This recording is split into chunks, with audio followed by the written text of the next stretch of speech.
It's no secret that when we take time to get alone with ourselves and with God, that feelings of anxiety arise.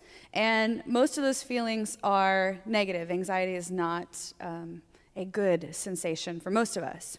And that's not a radical indictment on all of us that we're like terrible people, considering that most of our lives are marked by some sort of pain or stress, whether it be in our vocation or in our relationships.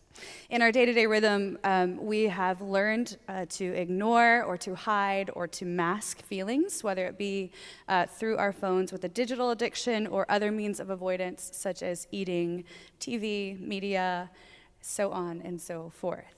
This means that when we get alone with God, away from our distractions and the things we use to mask the internal noise of our lives, there's about 100% chance that feelings will surface. I'd like to suggest that through the practice of something called casting your cares, or the practice of release, that we're able to give God our anxieties and find the freedom to move ahead. This idea of casting your cares is nothing new. Throughout the scriptures, we're told to give God our burdens, to put all of our cares and our concerns, all the things that weigh us down, that are heavy upon us, on Him.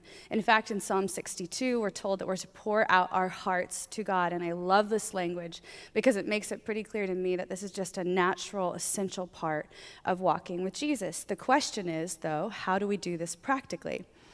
Well, lucky for you, I'm going to tell you.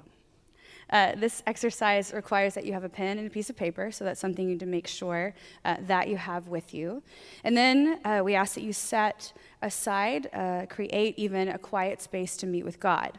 You're going to set a time and a particular day to be alone with Him. And this practice or exercise usually takes about 1 to 2 hours, so make sure you give yourself plenty of time. And get in a place where it's quiet, actually quiet, and totally distraction-free. That means keep your phone away from you. Don't be in front of a TV or whatever it is that you're tempted by. Next, after you get into this space, invite the Holy Spirit to come, and you're going to ask Him in this moment to show you, first, personal areas or relational areas of fear or anxiety. So take some time, let it settle in. You're thinking, again, on this first part, personal and relational places where you may be stirred up to feel anxious or fearful. And then after you've done that, you're going to ask Him to show you areas of fear and anxiety associated with the present and or the future, or both. So invite Him into the spaces. God, what am I anxious about for the days ahead? What am I anxious about today? Reveal those things to me. And this is really important. You've got to take your time in this space. Give Him the opportunity to speak at His pace and His rhythm, and that means you may have to wait on the Holy Spirit a bit. Now, after doing this, after sitting and waiting and listening, there's a good chance that what you hear will feel exposing to you, and that you'll begin to doubt or question what you've been able to identify or what you've heard.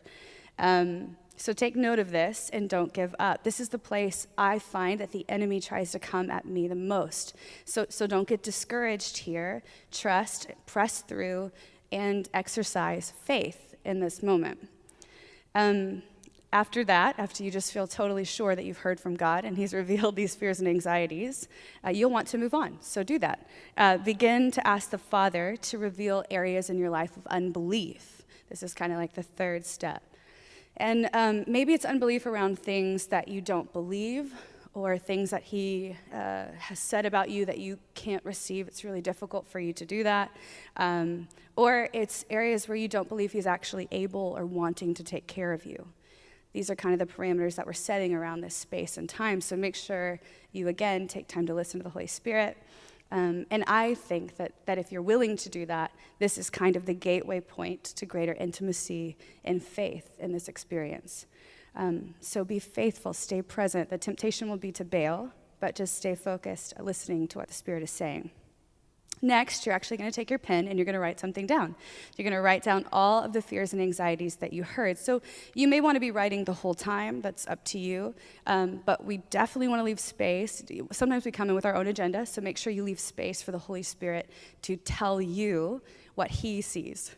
Because often I come in with my own agenda, And we want to make sure we have space for the Holy Spirit to speak to us. So jot down those anxieties and fears on a piece of paper, and then, once again, sit with them. Take a few minutes and reflect on what you've written and how these things have impacted you. Take an inventory of sorts in your soul and be mindful about all of those things.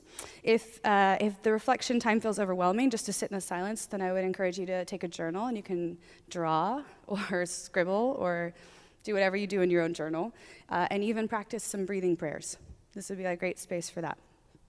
Finally, take some time to pray and to visualize yourself with the Father. Now, if the Father isn't your go-to of the Trinity, then go ahead and visualize Jesus or the Holy Spirit. And then with that, whoever it is that you identify with in prayer, go ahead and hand one by one each of your anxieties over to him. This happens in your imagination. And I'm fully aware that this will feel very weird at first for many people, but we're going to ask you just to hang in there. And if it's really hard for you and you're feeling stuck, then the next thing to do, which we often forget to do, is to ask the Holy Spirit for help. So you can just say, can you help me, Holy Spirit? Because this is so bizarro for me and I can't handle it emotionally, or whatever's happening in you. And then if you need more assistance, I'd like to just suggest that you could imagine a place that you love to go to in everyday life. Like I like going to Cannon Beach, or I like whatever it may be for you. So imagine yourself there, see yourself in that place, ask Jesus where he is, and after he shows you, then begin handing over your anxieties and your cares to Jesus in your imagination. And this exercise is created just to help you have a mental snapshot of what Jesus says he will actually do for you in the scriptures. By handing your anxieties to Jesus, you're expressing trust to him, and you're expressing your trust in his ability to take care of you. And for a lot of us, that's a lot harder to actually step into than it is to profess it with our mouth. You may need to even express some trust out loud, which I know can sound funny, but often I like to speak it aloud by faith even to the Lord, that I trust him to take care of me. Once you've given all your anxieties to Jesus in prayer, then the task will be to take those anxieties and to rip each one of them up, the ones on your piece of paper, and then throw them away or burn them, whatever feels most fun and comfortable to you or powerful. Sometimes you need to burn them, I guess. And then this is just a symbolization that the anxiety has been given to Jesus and that you're now released from all the weight and all the responsibility, the burden of it. It's like I'm giving it, it's here, it's practical, I can tangibly see this. And I know that for many of us, this can feel like a silly exercise, but for those of you who've never done anything like this, I will say to you in great love, don't knock it until you try it, right? Give it a whirl, as somebody weird said once. Often as humans, the reality is we need to do something physical to help us experience the spiritual. And remember that doing something tangible often allows our hearts to catch up with what we know is true. This practice is a lot like garbage pickup. Yeah, and here's what I mean by that. You'll hopefully reach a point every week in your home where you want to get rid of the garbage. I mean, I'm hoping that's most of you, right? So the reason we don't want to leave it there is because it's just going to stink up our entire house if that garbage stays in there. Removing it or handing it off to the appropriate sanitation engineer, i.e. garbage person, frees you up to enjoy your home in every way. No inhibition. So, to sum up, practicing casting your cares includes creating quiet space to meet with God, inviting the Holy Spirit to come and to show you areas of anxiety and stress or pain, and then making time to write down these anxieties and to pray.